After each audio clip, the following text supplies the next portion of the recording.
వరకు అదే చర్చ ఉంటుంది. రాష్ట్రం ఎలా డెవలప్ అవుతుంది. 2024 అసెంబ్లీ ఎన్నికల్లో తెలుగుదేశం పార్టీకి 135 స్థానాలు వచ్చాయి సార్. జనసేన పార్టీకి 21, ఇది అందరికీ తెలిసిందే.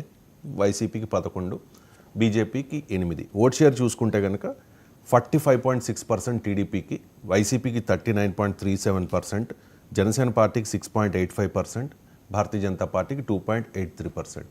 కానీ పవన్ కళ్యాణ్ అంటూ ఉన్నారు సార్, జనసేన వైసీపీ కంటే పెద్ద పార్టీ అని చెప్పి. నిజంగా పెద్ద పార్టీయా సార్ జనసేన?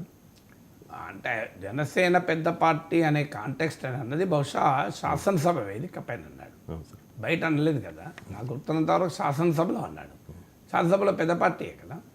సో శాసనసభలో 21 స్థానాలు జనసేనకు ఉంటే 11 స్థానాలు వైసీపీకి ఉంటే పెద్ద పార్టీ కాకపోతే ఈ పార్టీ చిన్న పార్టీ ఎట్లా అవుతుంది? కానీ ఓట్ షేర్ శాసనసభలో ఓట్ షేర్ ఉండదు కదా. శాసనసభలో ఉండేది ఓట్ షేర్ కాదు కదా. శాసనసభలో ఉండేది సభ్యులే. శాసనసభలో సమయం ఇచ్చేది కూడా ఓట్ షేర్ ఆధారంగా సమయం ఇవ్వదు. శాసనసభలో మెజారిటీ ఉన్న వాళ్ళు ప్రభుత్వం ఏర్పాటు చేస్తారు. ఓట్ షేర్ ఆధారంగా ప్రభుత్వాలు ఏర్పాటు కావు. ప్రభుత్వాలు ఏర్పాటు అయ్యేది ఎమ్మెల్యేల సంఖ్య ఆధారంగా ఉంటుంది. వేరే చోట్లప్పుడు దామాషా పద్ధతి అంటారు, ప్రపోర్షనల్ రిప్రజెంటేషన్. నిన్న కాక మన జర్మనీలో ఎలక్షన్స్ జరిగాయి. సో అక్కడ మీరు ప్రపంచంలో చాలా దేశాల్లో ఈ ప్రపోర్షనల్ రిప్రజెంటేషన్ అనే విధానం ఉంటుంది. అంటే ఒక రాజకీయ పార్టీకి వచ్చిన ఓట్ల ఆధారంగా సీట్లు కేటాయిస్తారు. అలాగే ఒక రాజకీయ పార్టీకి కొన్ని చోట్ల హైబ్రిడ్ మోడల్ కూడా ఉంది. అంటే కొన్నేమో మన పద్ధతిలో ఫస్ట్ పాస్ట్ పోస్ట్ సిస్టమ్ అంటారు, మన ఎలక్టోరల్ సిస్టాన్ని. ఫస్ట్ పాస్ట్ పోస్ట్ సిస్టమ్ అంటే ఎవరైతే గెలిస్తే, అది 5 ఓట్లతో గెలవని, 1 ఓటుతో గెలవని, వాళ్ళు గెలిచినట్లు లెక్క. ఓటింగ్తో సంబంధం లేదు. సో అందువల్ల మన ఇలాంటి వ్యవస్థ ఉంటుంది. అలాగే కొన్ని సగం సీట్లోమో మన పద్ధతిలో ఫస్ట్ పాస్ట్ పోస్ట్ సిస్టమ్ ద్వారా ఫిలప్ చేస్తారు. మరి సగం సీట్లోమో దామాషా పద్ధతి, ప్రపోర్షనల్ రిప్రజెంటేషన్. అంటే ఆ పార్టీకి వచ్చిన ఓటింగ్ శాతాన్ని బట్టి సీట్లు కేటాయిస్తారు. అంటే ఈ హైబ్రిడ్ మోడల్లోనో లేదా పూర్తి స్థాయిలోనో ప్రపోర్షనల్ రిప్రజెంటేషన్ ఉన్న చోట ఓటింగ్ను బట్టి ప్రభుత్వాలు వస్తుంటాయి, పోతుంటాయి. కానీ ఇక్కడ ఓటింగ్ను బట్టి మన రాష్ట్రాల్లో ప్రభుత్వాలు రావు. ఇప్పుడు మీకు ఉదాహరణకు తెలంగాణలో 40%, లిటిల్ లెస్ దెన్ 40% వచ్చిన కాంగ్రెస్, అరౌండ్ 40% వచ్చిన కాంగ్రెస్ పార్టీ 65 సీట్లు తెచ్చుకుంది 119లో, అధికారంలోకి వచ్చింది.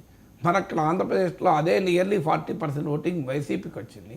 ఆడ 11 సీట్స్ వచ్చాయి కదా, అధికారం పోయింది కదా.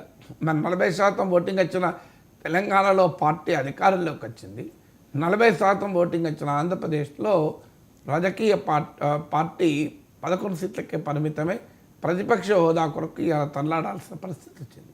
అంటే ఓటింగ్ పర్సెంటేజ్ సంబంధమే లేనప్పుడు శాసనసభ వేదిక పైన డెఫినెట్గా జనసేనే పెద్ద పార్టీ వైసీపీ కన్నా, అనుమానమే లేదు. కానీ జనసేన అధికార కూటమిలో భాగస్వామి కనుక రాజకీయంగా చూసినప్పుడు, డెమోక్రటిక్ స్పిరిట్తో చూసినప్పుడు అధికార పార్టీకి భిన్నమైన వాయిస్ను చట్టసభలో వినిపించాలడం అనేది ప్రజాస్వామిక స్ఫూర్తి. సుప్రీంకోర్టు కూడా అపోజిషన్ పార్టీ గురించి ప్రత్యేకంగా చెప్తే ఇదే మాట చెప్పింది.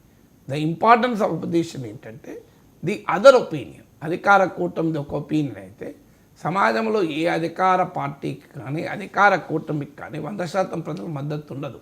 అధికార కూటమైనా అధికార పార్టీకైనా 40%, 50%, 60% ఉండొచ్చేమో, కానీ 100% ప్రజల మద్దతు ఉండదు డెమోక్రసీలో.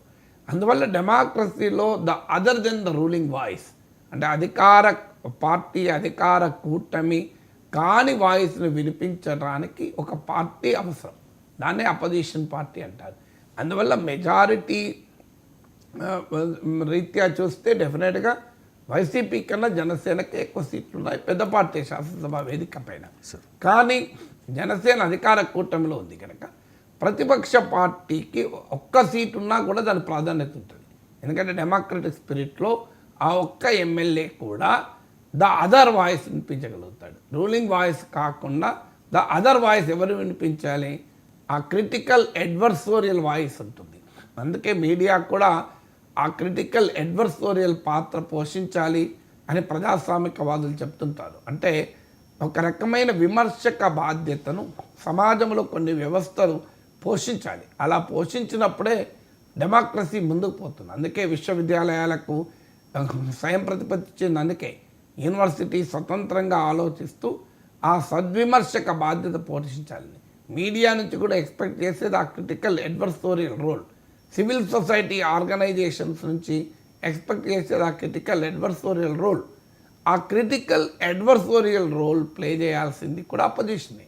అందువల్ల శాసనసభలో ఒక్క ఎమ్మెల్యే ఉన్నా ఆ ప్రతిపక్ష పార్టీకి ప్రతిపక్ష ఎమ్మెల్యే గౌరవం ఇవ్వాలని ప్రజాస్వామిక స్ఫూర్తి. ఎందుకు ఇవ్వాలి అంటే ఆ ఒక్క ఎమ్మెల్యే కూడా the other than ruling voice, పాలక వాయిస్ కాకుండా వేరే వాయిస్.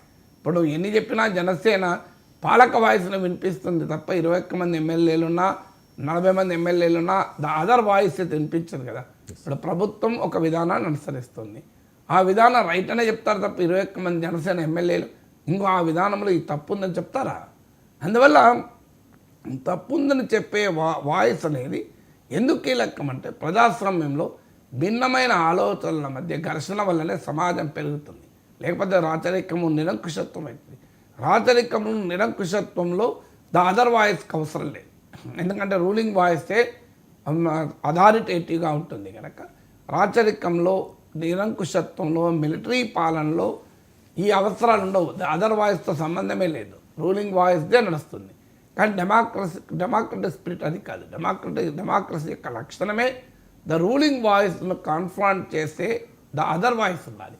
అందువల్ల ఒక్క ఎమ్మెల్యే ఉన్న అపోజిషన్ యాజ్ ఇస్ రోల్.